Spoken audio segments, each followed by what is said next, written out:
এই মুহূর্তে সবচাইতে বড় খবর, যে খবরের দিকে নজর রাখছি, রায়গঞ্জ বালুরঘাট রাজ্য সড়কে মর্মান্তিক পথ দুর্ঘটনায় মৃত্যু হলো এক ব্যক্তির। ঘটনাটি ঘটেছে হেমতাবাদের মহিপুর মোড় এলাকায়। জানা গিয়েছে দাঁড়িয়ে থাকা একটি ট্রাক্টরকে পেছন দিক থেকে ধাক্কা মারে যাত্রী বোঝাই একটি গাড়ি। ঘটনাস্থলে মৃত্যু হয় এক যাত্রীর। মৃতের নাম আব্দুল লতিফ। দুর্ঘটনায় বেশ কয়েকজন আহত হন। স্থানীয় বাসিন্দাদের সহযোগিতায় আহতদের উদ্ধার করে কালিয়াগঞ্জ স্টেট জেনারেল হাসপাতালে নিয়ে যাওয়া হয়। তাদের মধ্যে একজনের অবস্থা আশঙ্কাজনক হওয়ায় তাকে রায়গঞ্জ মেডিকেল কলেজ হাসপাতালে স্থানান্তর করা হয়েছে। বাকি তিনজনের চিকিৎসা চলছে বলে জানা গিয়েছে। ঘটনার খবর পেয়ে ঘটনাস্থলে পৌঁছায় কালিয়াগঞ্জ ও হেমতাবাদ থানার পুলিশ। দুর্ঘটনার জেরে রায়গঞ্জ বালুরঘাট রাজ্য সড়কে যান চলাচল সম্পূর্ণ অবরুদ্ধ হয়ে পড়ে। পরে পুলিশের হস্তক্ষেপে পরিস্থিতি স্বাভাবিক হয়। এই বিষয়ে আমজাদ আলী স্থানীয় বাসিন্দা কি জানিয়েছেন শুনুন। আমজাদ আলী, কি হয়েছিল? ঘটনাটা কোথায় কি হয়েছিল?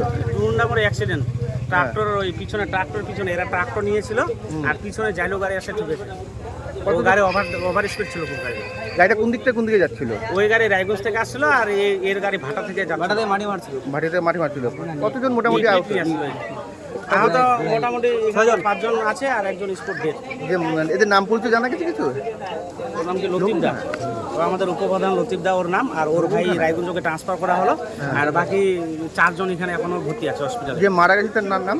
তার নাম লতিফুর রহমান। তার বাড়ি কোথায়? তিলগাঁও। সে কি করে? সে কিসের মধ্যে ছিল? তার ট্রাক্টরে ছিল নাকি? হ্যাঁ, ট্রাক্টরে ছিল। ওই ট্রাক্টরের মধ্যে ট্রাক্টরের ড্রাইভার হিসেবে ছিল না এমনি কোনো কাজ? না, ও পিছনে বসেছিল। ট্রাক্টর এখন ড্রাইভার এখন হসপিটালে ভর্তি আছে। পাশাপাশি পুলিশ আধিকারিক কি জানিয়েছেন শোনাবো। ঘটনাটা কি হয়েছে আর কি? ঘটনাটা যেটা হয়েছে সেটা একটা ট্রাক্টর এখানে রাস্তার পাশে রিপেয়ারিং করছিল। ওর চাকা সামথিং কিছু প্রবলেম ছিল, হয়তো হাওয়া টাওয়ার ব্যাপারে। তো একটা হেমতাবাদ থেকে একটা জাইলো গাড়ি এসে ওর ব্যাক সাইডে অ্যাক্সিডেন্ট করে, ব্যাক সাইডে ধাক্কা লাগায়। এটা হচ্ছে কারণ, আর কিছু নয়। আর একজন ডেথ করেছে, যে গাড়ির ওনার ছিল ট্রাক্টরের, উনি গাড়ির কাজটা করাচ্ছিলেন, পেছনে এসে ধাক্কা মেরেছিল।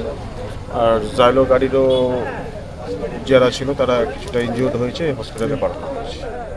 মোট কতজন স্যার মারা গেছে এখনো পর্যন্ত, আর আহত কতজন আছে?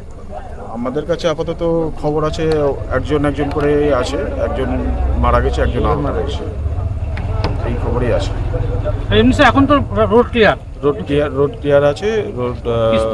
এখন আমরা ট্রাফিক রেন থেকে দেখছি যে গাড়ি স্লো ডাউন কীভাবে করা যায়। স্যার একটা অভিযোগ উঠছে যে ড্রাইভার ছিল সে মদ্যপ্ত অবস্থায় ছিল।